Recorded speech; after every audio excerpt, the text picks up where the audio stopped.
Hi everyone.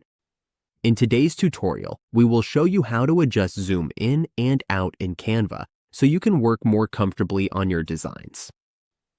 Zooming helps us focus on details or view the overall layouts more effectively while editing. Now, on your Canva dashboard, for example, this is your video. To add a zoom, all we have to do is first choose where we want to zoom the video and then click this split. Here, we will, for example, split again. Now, in this part, we will zoom this video. To make a zoom effect, we just have to click the scrap, and then we just have to zoom it so that it becomes bigger. Once we are done, we just have to click Done.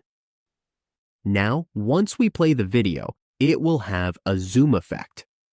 As you can see, there is a zoom in and zoom out effect on Canva.